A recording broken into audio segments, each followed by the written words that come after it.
I want to go back, and there's two photos that we kind of passed by that I want to talk about specifically. One is, I guess we should let people know that your real name is not Red Lane. Right. And we have a picture of your grandfather. Allie, if you could, roll to that picture, please. Thank you. And tell us what your real name is and what the story is here about being named after your grandfather. Well, this is the grandfather on my mother's side. But when I was born in a little cabin out there in the middle of Zona, which I think that cabin was the middle of Zona, and the doctor's name was Hollis Stafford. So my mother named me after Dr. Hollis. And my grandfather here, his name was Rodolph, R-O-D-O-L-P-H, Jones. And whenever the doctor signed the deal, you know, he's born. And he didn't close the O up.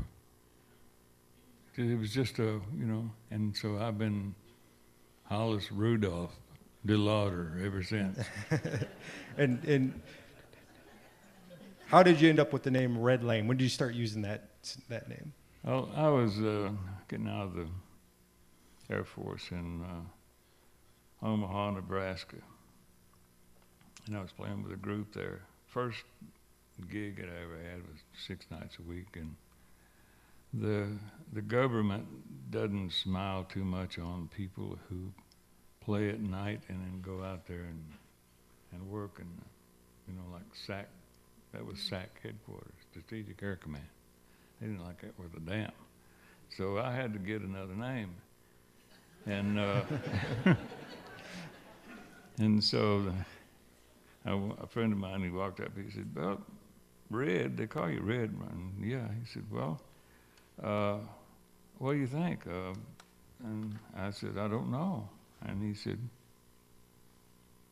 Lane, how about Lane? I said, okay. That's how it happened, exactly.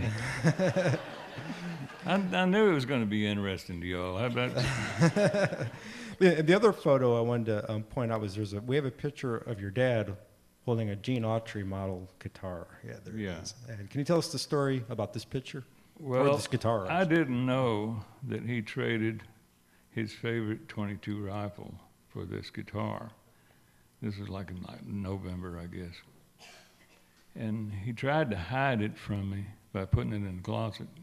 And way up on the top, they piled a bunch of stuff in front of it. And just meandering around and being my, wonder what's up there, you know?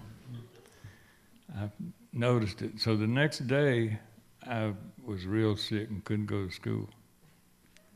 And as soon as Dad left and Mother went to visit her parents, and I jumped up and ran in there and grabbed that guitar. And I couldn't even tune it, but I learned how to play Rubber Dolly on the E string, big E string with my thumb. Doom, doom, doom, doom, doom, doom, doom, doom, doom, you know. And that was it. That welded me to this deal. And so you were about 9 then? I was 9 years old. And you were, I mean, I know you talked about Merle Travis and Chet being, and John D being guitar heroes, but at that age, you were pretty much self-taught? Yeah. Well, I mean, yeah, that one I was, but my dad, he knew 3 chords, and I went through them like a house of fire, you know. and then had uncles and cousins. We used to have things called frolics, you know, around every so often.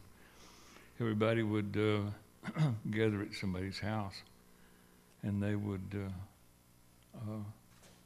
start dancing Friday afternoon about 6 o'clock, and they would quit about 7 o'clock Monday morning and then go to work.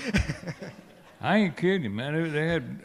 They'd have 3 fiddle players, and they had to use them one at a time because they played solid from 6 to 7.